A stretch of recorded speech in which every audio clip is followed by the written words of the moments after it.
question d'un chrétien de Béret qui est prêt à entendre tous les sons de cloche, à tout remettre en question, si nécessaire, à tout analyser, afin de trouver la vérité de la parole.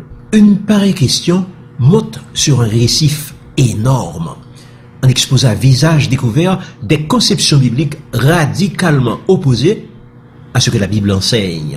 Les croyants de l'Ancien Testament, selon cette approche, n'ont rien à voir avec l'enlèvement de l'Église, car ils n'avaient que la loi. Ils y ont donc tous en enfer, car la loi a été vilipendée, détruite, mise au rancor par l'apôtre Paul, l'homme au dos large, alias Papéchaï. Déjà, en raison de cette approche, des croyants comme Enoch et Élie seraient déjà en train de trembler à l'idée de ce qui les attend au jour du renouvellement de toutes choses. Quels sont donc les problèmes théologiques graves causés par une pareille conception? Les chrétiens du Nouveau Testament sont-ils les seuls à avoir droit à l'enlèvement de l'Église? Avant d'entrer dans le vif du sujet, il nous faut mettre en évidence les problèmes théologiques graves suscités par ce genre de questions. Salutations à tous, je suis Charles-Henri Pierre. Problème numéro 1. La première chose qui nous frappe à l'esprit est le fait que nous ne nous sentons pas du tout confortables avec le Dieu qui nous est présenté et qui agit de cette manière. Parlons-nous du même Dieu? Trop souvent, en effet, nous avons l'impression que certains chrétiens ont domestiqué Dieu. Ils l'ont en quelque sorte recréé à leur image et à leur ressemblance. Ils en conservent bien sûr les caractéristiques de base, telles que la spiritualité, l'infinité, l'unité de la Trinité. Ils en acceptent les attributs actifs, tels que l'omnipotence, l'omniprésence, l'omniscience, l'immutabilité, la sagesse, la souveraineté. Ils ne rejettent pas les attributs moraux, tels que la sainteté, la justice, la bonté, la fidélité, la miséricorde, l'amour. Malheureusement, la religion de la majorité des chrétiens modernes s'appuie presque exclusivement sur ces 4 dernières caractéristiques, comme si elles suffisaient pour résumer, pour connaître Dieu. Il semble oublier cette déclaration du Seigneur qui disait dans Jean 17, verset 17, que la vie éternelle, c'est qu'ils te connaissent, toi le seul vrai Dieu, et celui que tu as envoyé, Jésus-Christ. Notez que ces 4 éléments se retrouvent aussi chez la plupart des faux dieux, qui les manifestent d'une manière ou d'une autre. Exemple des Vierges, des Notre-Dame et autres Maman Marie, qui sont très sollicités pour leur compassion, pour leur miséricorde, pour leurs actes de bonté, si l'on peut parler ainsi. Exemple aussi dans le vaudou, des Franguinais qui déclarent que le malheur ne serait pas arrivé à leur cheval s'ils étaient là. Cependant, il convient de reconnaître que dans certaines assemblées, on ajoute de temps en temps la notion de sainteté de Dieu, une notion d'une importance capitale pour le chrétien, de Genèse à l'Apocalypse. Malheureusement, là encore, on fait allusion dans 60 à 70% des cas aux problèmes sexuels. Hors de la Bible, les péchés sexuels couvrent à peine 10% de la parole de Dieu. Peut-on prétendre, peut-on se préparer valablement pour l'enlèvement de l'Église quand on a sciemment mis de côté 70 à 80% du conseil de Dieu, comme on nous a appris à le faire? Une petite illustration de tout ceci nous est apportée par un grand haïtien, un aîné dans la foi, le pasteur Jean Chavannes Jeune, qui a raconté sur les ondes comment Dieu a visité 3 hommes provenant respectivement de l'Europe, des USA et d'Haïti. Aux 3, il pose la même question. Qu'avez-vous fait pour moi sur la terre? L'Européen détailla toutes ses actions pour recevoir, préserver, distribuer la parole. L'Américain mit l'accent sur une évangélisation tambour battant qui atteignit les 4 coins du monde. L'Haïtien, quant à lui, déclara: c'est avec M. Saoumi, en d'autres termes, je suis avec eux. Il est ainsi une porte-voix de tout ce que fait l'autre, de bon ou de moins bon, sans jamais se remettre en question, afin de rentrer une fois pour toutes de sa destinée. Premier constat donc, il faut parler du même Dieu, faute de quoi on est souvent réduit à un dialogue de sourds. Problème numéro 2, les gens ne lisent plus la Bible. Pire, les dirigeants ne lisent plus la parole de Dieu. Ils préfèrent les petits condensés des théologiens qui parfois, à cause de leurs œillères, éloignent plutôt qu'ils nous rapprochent de la parole de Dieu. Nous vivons donc dans un temps où on donne plus d'importance à la théologie. et à sa limite qu'à la Bible. Surtout quand cette théologie semble nous éviter une exposition systématique de la parole de Dieu, ou quand elle nous a été apportée par des étrangers aux yeux verts, donc qui ne peuvent pas se tromper. Nous manifestons ainsi une séquelle de l'esclavage qui fait que, même dans les affaires de Dieu, nous acceptons aveuglément tout ce qui sort de la bouche de l'autre. Nous perdons de vue que nous aussi, nous sommes des rois et des prêtres pour Dieu. Apocalypse 1, 6, Apocalypse 5, verset 10. Ce qui veut dire que, du point de vue de l'Évangile, nous avons autant de responsabilités spirituelles que tout autre chrétien. Malheureusement, les aînés nous ont souvent appris à ignorer, à rejeter, à mépriser le côté royal du chrétien haïtien. Ce qui cause souvent des mésinformations, des déformations ou tout simplement des malformations spirituelles. Nous sommes devenus comme les croyants du temps d'Ésaïe qui regardent mais qui ne voient pas, qui écoutent mais qui n'entendent pas. Et ça, ce sont des signes cliniques de l'endurcissement spirituel à cause duquel Jésus-Christ prêchait parfois en parabole. Pour toute notion sujette à discussion, on recherche les opinions de soi-disant experts qui eux-mêmes se rabattent sur les enseignements de toutes sortes de théologiens. Nous oublions le verdict du Saint-Esprit sur la valeur et l'importance de la loi. La loi de l'Éternel est parfaite, elle restaure l'âme.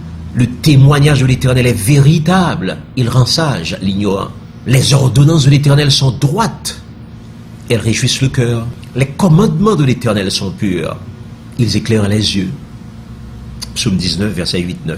À ce stade de la discussion, une interrogation fondamentale s'impose. S'il est donc vrai que la loi de l'Éternel est parfaite, avec la capacité de restaurer l'âme, de rendre sage l'ignorant, si les ordonnances, les préceptes, les commandements sont purs, parfaits, éternels, servant de lampe à nos pieds et de lumière sur notre sentier, pourquoi les théologiens veulent-ils la changer? Pourquoi cherchent-ils à l'éliminer? Dans cet ordre de choses, il est intéressant de voir la réaction du Seigneur, interpellé par un jeune homme riche qui voulait savoir quoi faire pour avoir la vie éternelle et participer ainsi à l'enlèvement de l'Église. Dans Matthieu 19, le verset 17, l'homme s'approcha et dit, « Maître, que dois-je faire de bon pour avoir la vie éternelle ?» Jésus répondit entre autres, « Observe les commandements. » « Lesquels ?» lui dit-il. Jésus lui répondit, « Tu ne tueras point, tu ne commettras point d'adultère, honore ton père et ta mère, tu aimeras ton prochain comme toi-même. » Voilà donc le Seigneur qui, aux grandes dames de la plupart des théologiens, invite tout candidat à la vie éternelle à observer les commandements de Dieu. Certains chrétiens font semblant d'ignorer ce verset et rétorquent rapidement.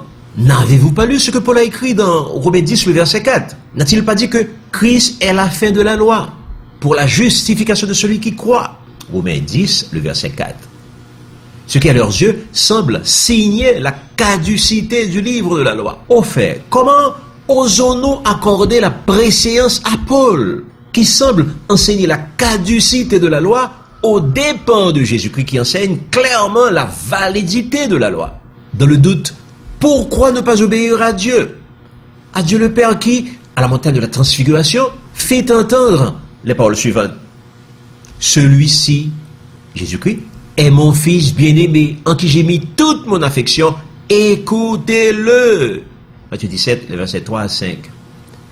En d'autres termes, nous dit Dieu le Père, si jamais il s'élevait une discussion, une déclaration contradictoire entre le Christ et tout autre prophète, évangéliste, sacrificateur, disciple ou autre, c'est Jésus qu'il faut écouter. Malheureusement, bon nombre de chrétiens superficiels ont le culot d'accorder la priorité à Romains 10, 4 plutôt qu'à Matthieu 19, 17.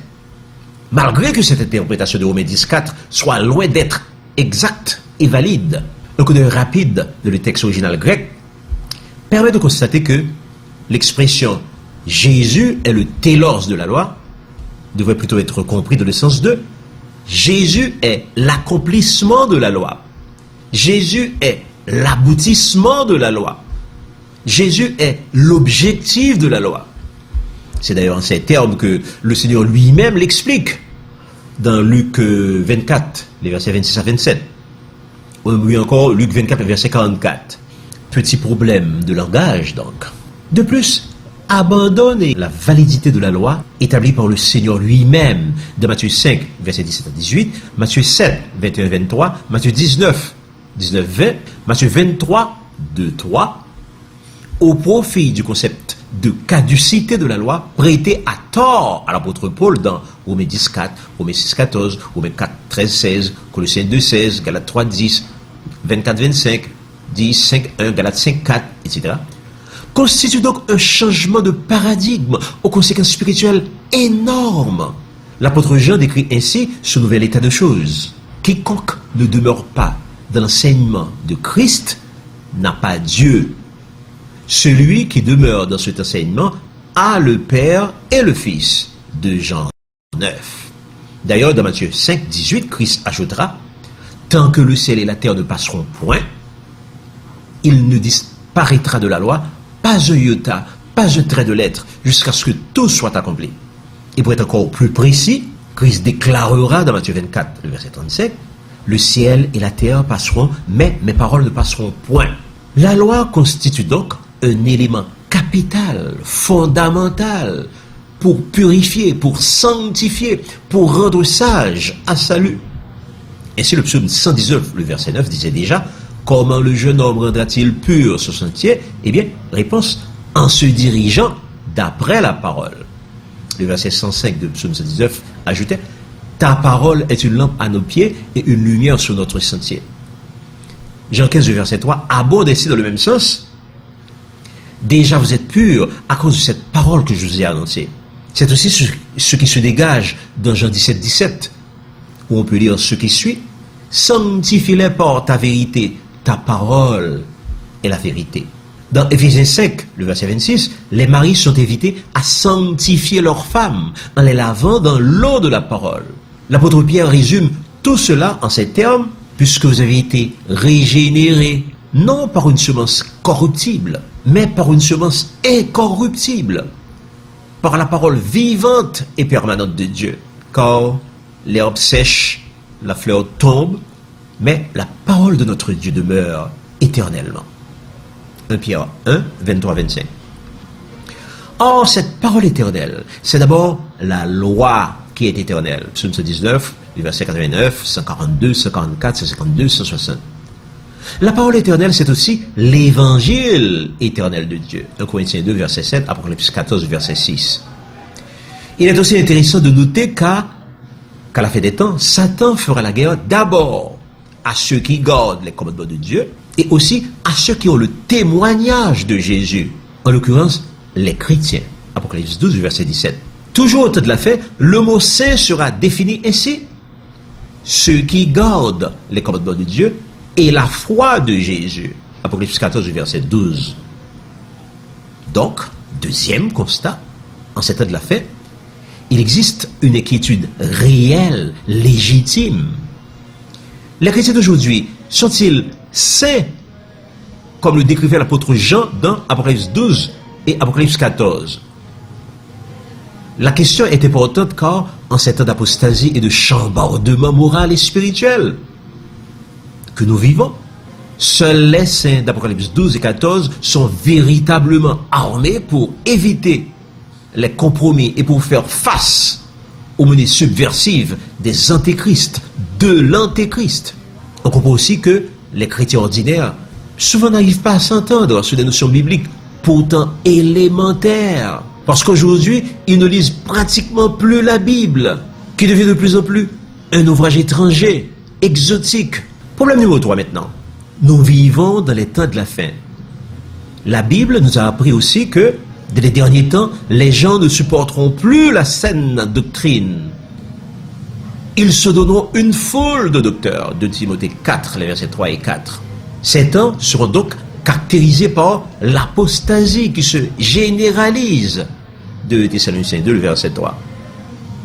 Ce qui se traduit notamment par un salut sans souffrance, une grâce sans repentance, une foi purement psychologique, car basée uniquement sur l'amour, sur la beauté, sur la miséricorde, la compassion de Dieu.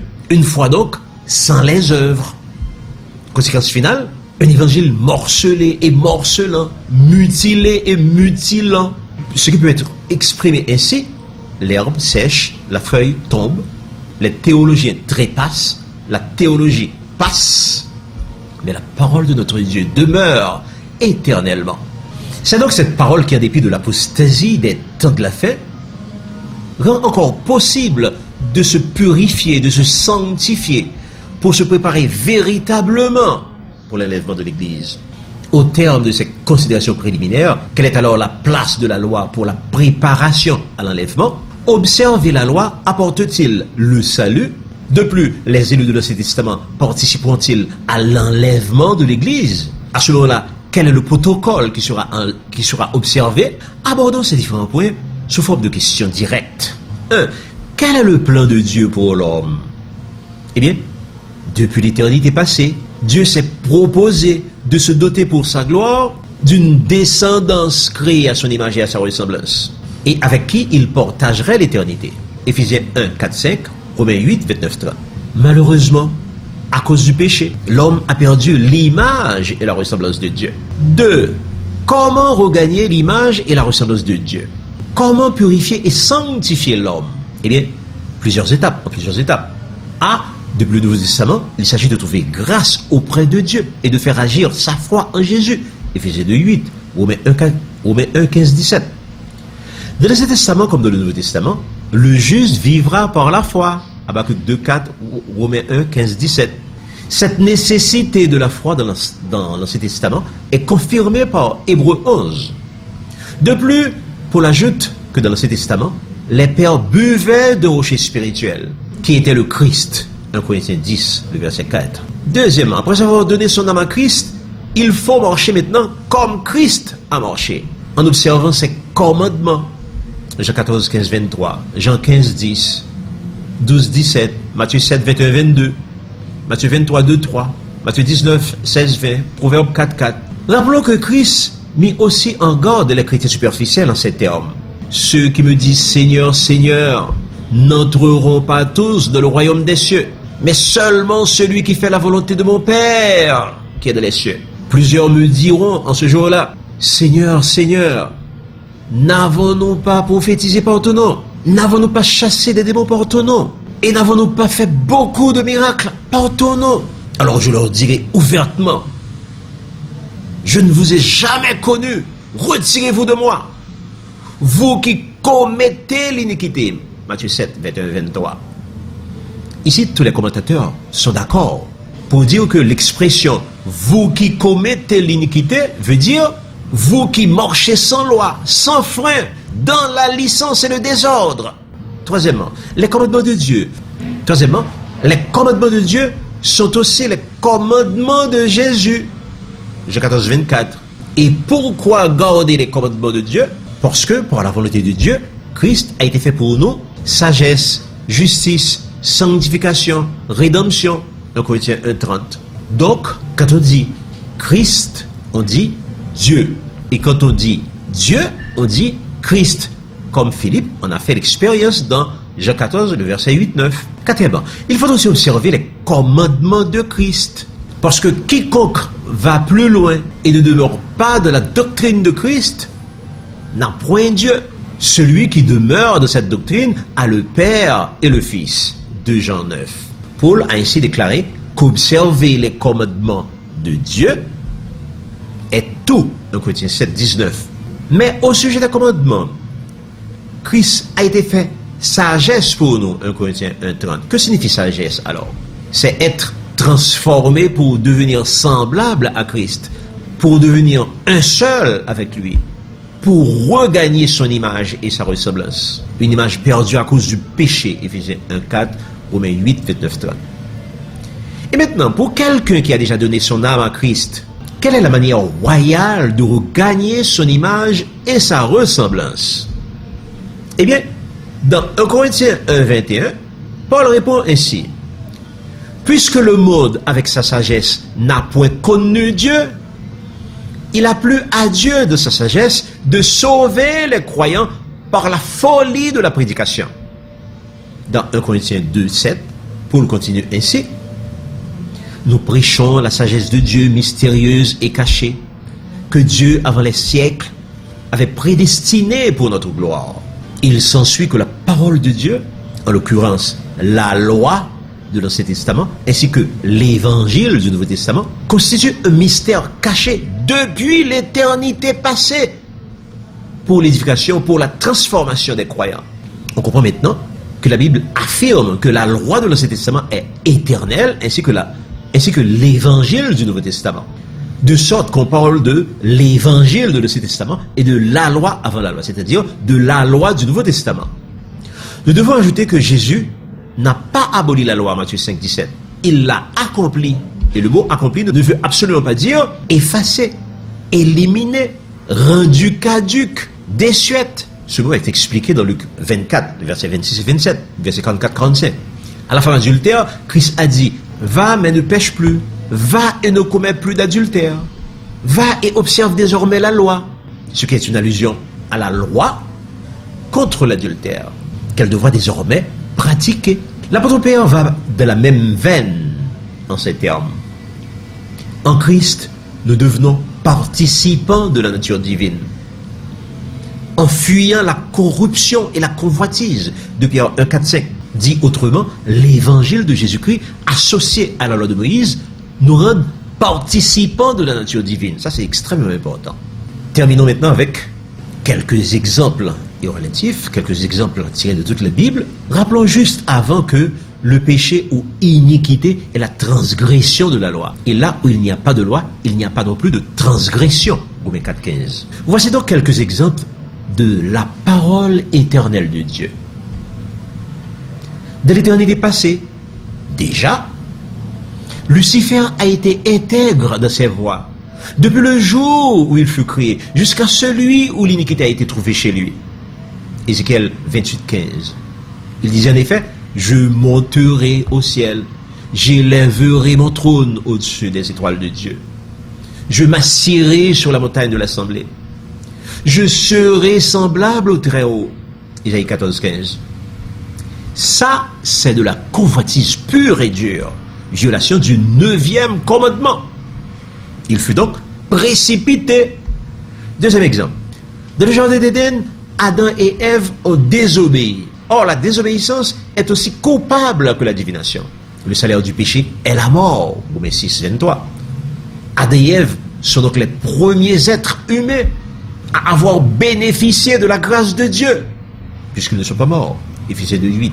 Pour ce faire, un animal a été tué en raison du principe qui veut que, sans effusion de sang, il n'y a point de pardon.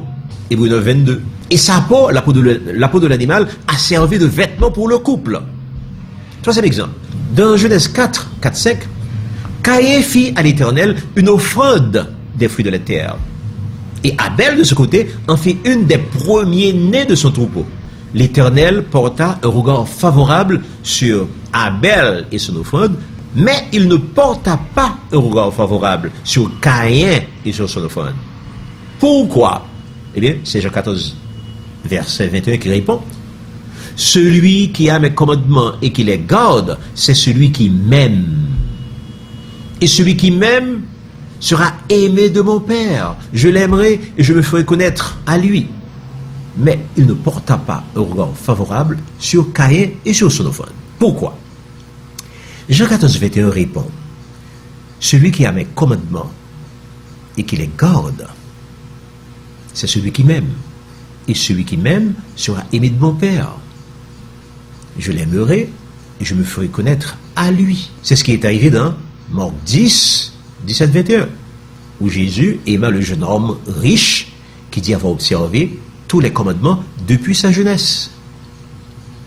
Si dans Genèse 4, 4, l'Éternel nous donnait à Jésus-Christ dans Isaïe 9, 5, porta un regard favorable sur Abel, c'est tout simplement parce que ce dernier prenait plaisir à observer tous ses commandements, ce qui peut être vérifié dans la loi de Moïse.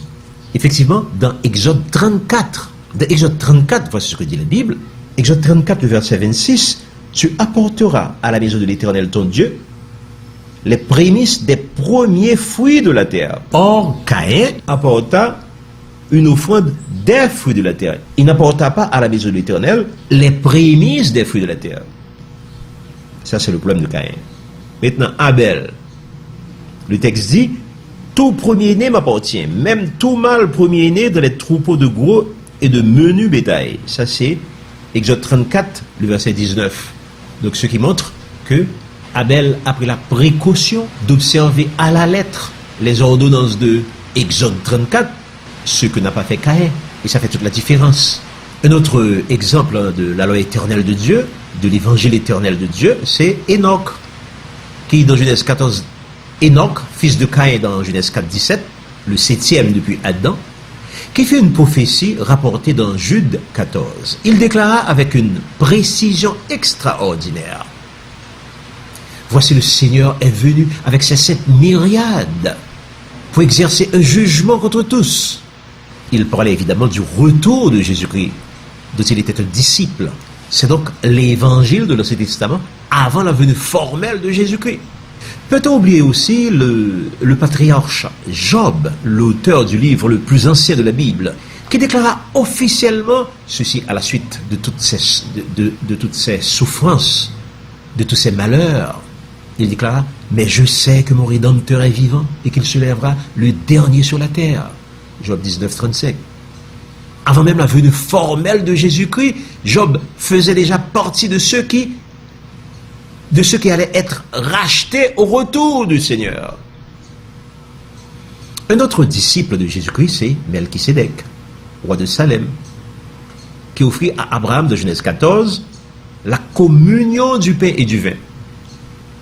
Cette action de Melchisédek est confirmée dans Hébreux 10, 5, où Christ lui-même est déclaré sacrificateur selon l'ordre de Melchisédek. Un autre exemple est celui d'Abraham, Abraham lui-même, qui est un témoin de la loi éternelle de Dieu.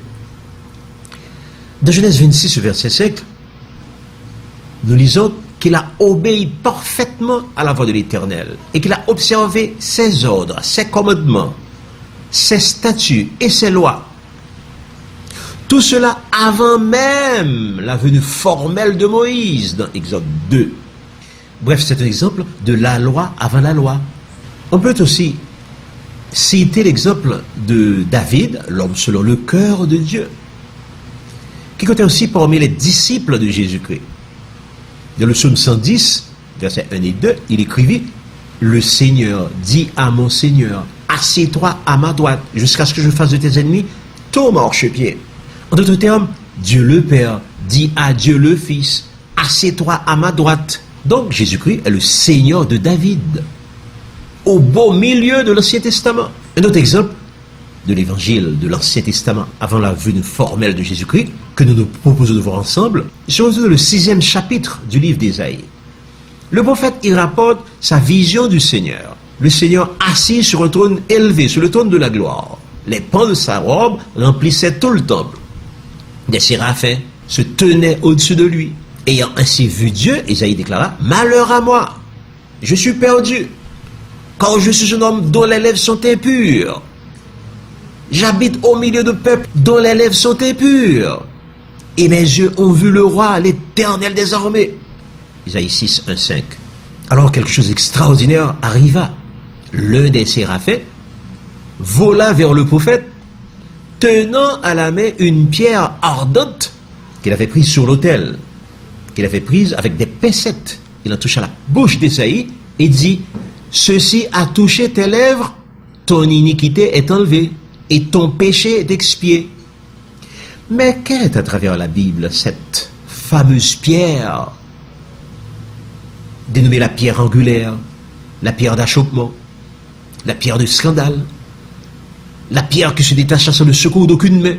Dans d'autres endroits, on l'appelle encore le rocher de justice, le rocher des siècles, le roc séculaire, qui purifie, qui sanctifie, qui sauve, qui rachète. Et c'est ce que le Seigneur a fait pour Isaïe, un demi-siècle avant sa venue formelle. Et c'est ce que le Seigneur a fait pour Isaïe, un demi-siècle avant sa venue formelle. Un tout dernier exemple de l'évangile de l'Ancien Testament est tiré du livre de Daniel. Tout d'abord, disons d'emblée que Daniel le prophète connaissait parfaitement Jésus-Christ. Dans Daniel 9 et 10, il l'appelait le Messie, le conducteur. Il donne une chronologie de sa venue, de son ministère, de son glorieux retour. Et par-dessus tout, lui et ses 3 amis observent à la lettre la loi de Moïse. Ils n'hésitent pas à désobéir à l'ordre du roi, qui lui enjoint d'adorer la statue, ce qui aurait été une violation terrible du plus grand des commandements. Daniel préféra risquer sa haute position de 3e personnage du royaume, ainsi que sa vie, pour se retrouver finalement dans la fosse au lion. Dans Marc 10, 21, Jésus aima le jeune homme riche qui avait observé la loi depuis sa jeunesse.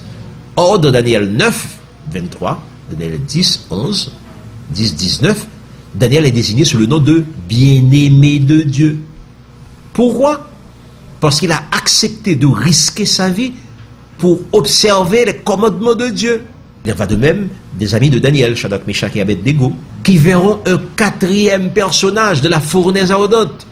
Un personnage ressemblant à un fils de Dieu, c'est-à-dire ressemblant à Jésus-Christ. Rappelons, la Bible n'établit qu'une seule loi pour les Israélites et pour les étrangers. Nombre 15-15, Lévitique 24-22, Exode 12-49. De plus, Exode 11 confirme que ceux qui ont vécu sous la loi ont tous fait preuve de foi en Jésus-Christ. L'auteur les appelle même les géants de la foi. Ils remplissent les conditions de salut établies à la fin des temps dans Apocalypse 12, 17 et Apocalypse 14, 12. Il n'existe donc aucune raison pour qu'ils ne participent pas à l'enlèvement de l'Église au retour de Jésus-Christ. Et selon le protocole de 1 Thessaloniciens 4, 16, où il est dit que les morts en Christ ressusciteront premièrement.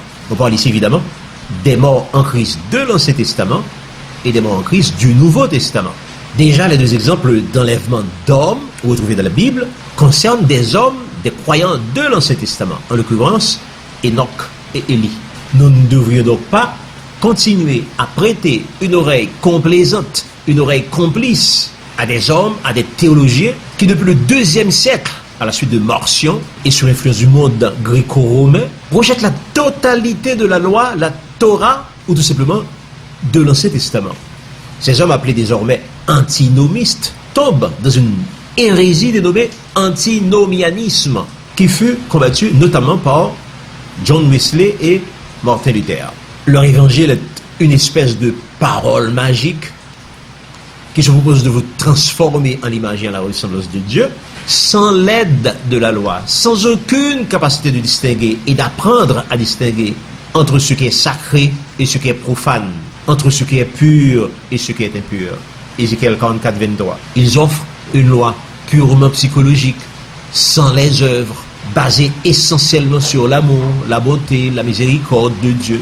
Ils provoquent ainsi cette réaction brutale du Seigneur dans Matthieu 7, 21-23.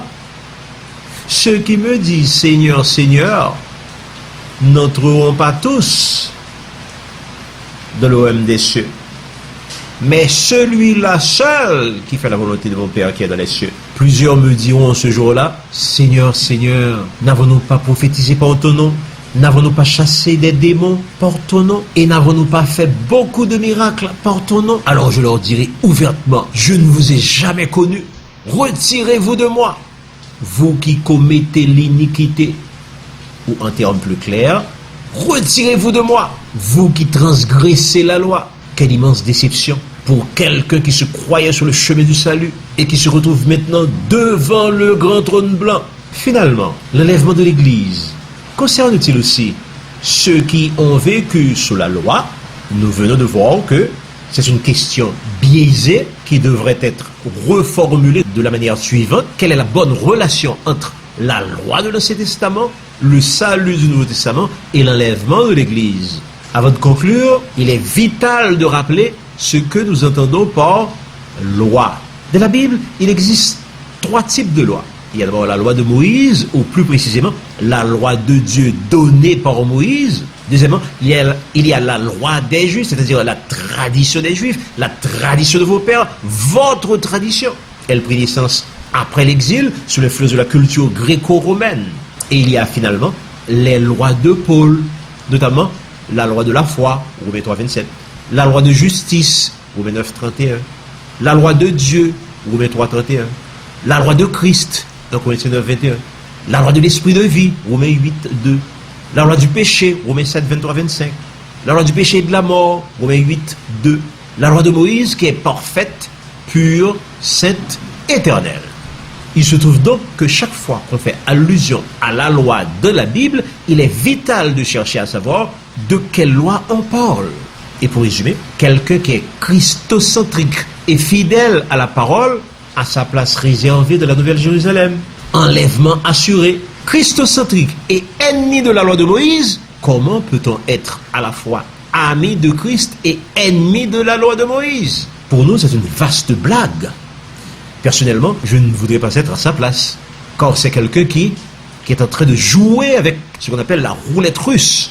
Bref, il joue à un jeu où il a 50% de chances de gagner et 50% de chances de perdre. Or moi, je ne joue pas avec mon salut. Seul Christ, qui connaît les cœurs et les reins, pourra juger équitablement de cette situation. Finalement, ennemi de Christ et ami de la loi, rendez-vous devant le grand trône blanc. Soyons donc vigilants pour ne pas aller avec ces durs à cuire de l'éternité malheureuse. Que Dieu vous garde.